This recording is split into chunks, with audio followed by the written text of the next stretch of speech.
Secret of the Mimic is an upcoming Five Nights at Freddy's game, and it had a playable VR demo at PAX West. The game seems to take place in 1979, putting it as the first game in the timeline. The Deer Hound Productions Discord manager Blake was able to attend PAX West. She sent me a bunch of pictures and told me all about the demo for Secret of the Mimic. In this video, I'll be recapping the demo for everyone who, much like me, couldn't attend PAX West, and I'll be diving into speculation for what secrets the Mimic could be hiding. Again, huge thanks to Blake, our Discord manager, for giving me all sorts of details and sending me images.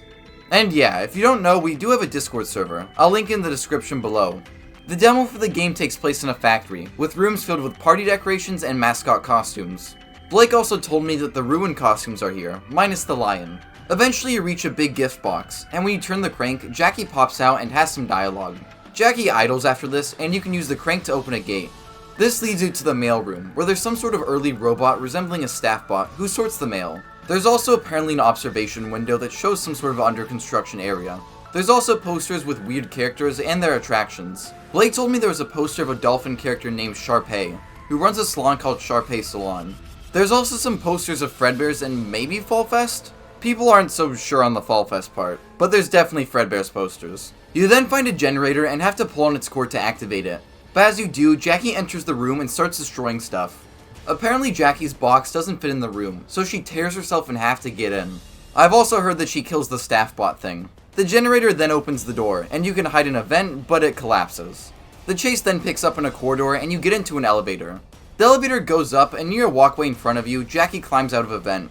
Jackie will chase the player, and sometimes you have to pull levers to open doors in front of you. At one point in the chase, Jackie erupts from the hallway in front of you, and you have to pull a lever. This closes a door and crushes Jackie, which stops her for a bit. You need to use another generator to power a conveyor belt to escape. This leads you into another vent that collapses, and you're then cornered by Jackie, and the demo ends. I haven't played the demo myself, so I can't confirm this is all true. These are just some of the more important details I've heard from Blake, or seen people on Twitter post about. Now into the lore implications. Oh boy, there are a lot. First of all, judging from a coming soon Freddy's poster at PAX and the game's placement in the late 70s, there is no Freddy Fazbear's Pizza. It hasn't opened yet. However, judging from the story, The Mimic, the original game still existed and had animatronic forms, despite Freddy's seemingly not being opened yet.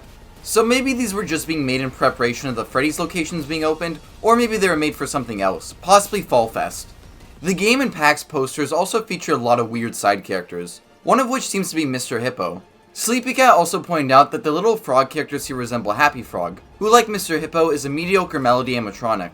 We might see the origins of the Mediocre Melodies unfold in this game, which could be pretty interesting. Apparently there's also Mr. Hippo costume schematics in the factory. Maybe he'll have a more significant role in this game. Speaking of the factory, I think it's actually Edwins Factory from the MXES Origins story. If you aren't aware, in the MXES Origins story, its creator Edwin and his son David lived in a factory that Edwin owned. Edwin worked on the Fazbear Entertainment projects at the empty factory, and that was even where the Mimic was created. After David died, Edwin left the factory, and it became Fazbear Entertainment's property. Multiple teams were sent to retrieve Edwin's animatronic projects, but they were all killed by the Mimic, who developed a violent behavior due to Edwin's agony infecting its programming. Eventually, Fazbear Entertainment successfully retrieved the Mimic, and made more Mimic endos that seemed to run on the same AI program. We'll call these endos Mimic Model 2s. The Model 2s were programmed to copy animatronic performances, but they began copying people in unintended ways and were eventually shut down. If you want a more detailed explanation, go watch my Mimic story video. But back to the game, I think it will take place at Edwin's Factory, which is now owned and operated by Fazbear Entertainment. I also don't think it's a stretch to say this game will focus on the Mimic Model 2s, and we'll see the events leading to their shutdown. Take Jackie for instance, she doesn't really seem to be the Mimic. Sure, there are some signs that point to her being the Mimic. Her voice becomes more disoriented as she becomes more hostile, similar to the Mimic in Ruin.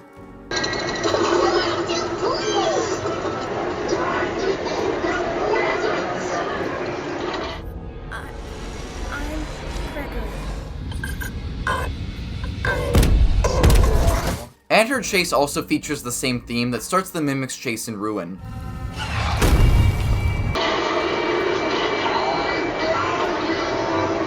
However, there's also a bit that implies she isn't the Mimic, most notably her legs are missing. As I mentioned in my Mimic video, the Mimic was initially created without legs, but the first Fazbear Entertainment team that found him gave him legs. So by the time Fazbear Entertainment actually got the Mimic, it would already have legs. Jackie not having legs probably means she isn't the Mimic. Her eyes are also different from the Mimic's eyes in Ruin. However, the Mimic's signature orange eye color implies that she's being controlled by him, similar to how Helpy's eyes turn orange in Ruin when the Mimic is influencing him. So while I don't think Jackie is the Mimic, I think it's very likely she's a model too, or a separate character that's been corrupted by him. I believe that throughout the game, we'll meet a variety of characters all created using the Model 2 endos with the Mimic 1 program, and therefore being controlled by the Mimic. Another thing I do want to point out about Jackie is she appears to have parts from the Mimic's Ruin model. The Mimic's replacement hand in Ruin is similar to Jackie's hand. The hand shape matches up and the number of fingers is the same.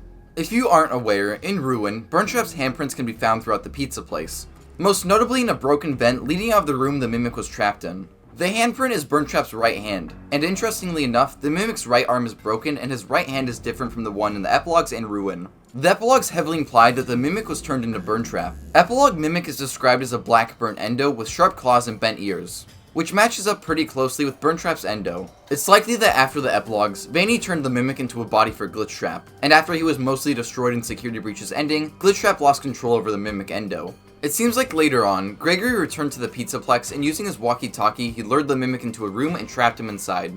The Mimic tried to escape through the vent, but it collapsed and cut off the Burntrap hand. The Mimic then replaced his hand with a new one, which as I previously mentioned, matches up with Jackie's hand. Now could this just be a very similar endo hand? Absolutely. But considering that the Mimic was trapped in a room with an elephant costume, which is revealed to be from the factory, means that maybe Jackie also ended up here, and the Mimic used her hand to replace his broken one. Jackie and the Mimic's necks are also very similar. They're both cylinders with segmented parts. So this either means that Jackie's actually the Mimic, or he just took parts from her. That being said, I do hope Jackie's the Mimic, just because I want to see him more in the actual gameplay, instead of him only appearing in the ending. MXES and the Yellow Thing, for example, are great villains. They're very active throughout the game, instead of just appearing as a threat in the ending. If it turns out that Jackie does have legs, I think there's a pretty good chance she's the Mimic.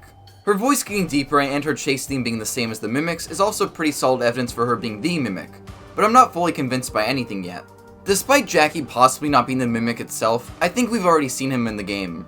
At the PAX event, there are multiple camera feeds from the game that show the shadow of a mascot costume on the cameras. I think this is the same Mimic from the books and Ruin, who's wearing mascot costumes from around the factory. There are apparently a lot of costumes in this demo, and according to Blake, one of the costumes was an alligator. To average people, this might just seem normal, but to me who's gotten way too far down the Mimic rabbit hole, this sets off some alarms. In the Mimic's origin story, the first ever costume it wears is an alligator suit. I'm pretty sure this is an intentional reference to the Mimic's first costume. Heck, it might even be the same suit. Some of the Ruin costumes also appear in this game. I'm not all that surprised they turned out to be foreshadowing, but it does beg the question of how they got from the factory to the pizza place. In the epilogues in Ruin, there's a ton of mascot costumes in the pizza place, which is pretty odd. Anyways, I think the animatronics like Jackie could be other Mimic endos or separate characters being influenced by the Mimic 1 program, similar to what occurred in the Storyteller. Speaking of the Storyteller, in my Mimic video, I noted that when Edwin found out the Mimic 1 program was behind the Pizzaplex's glitches, he said it was happening again. Edwin saying that this is happening again implies that sometime before the Storyteller, the Mimic 1 program had previously caused issues with the animatronics and technology. I think this game is what Edwin is referring to. The Mimic 1 program is causing issues with characters like Jackie and possibly with the factory as a whole. There's a slim possibility that Edwin could be this game's protagonist.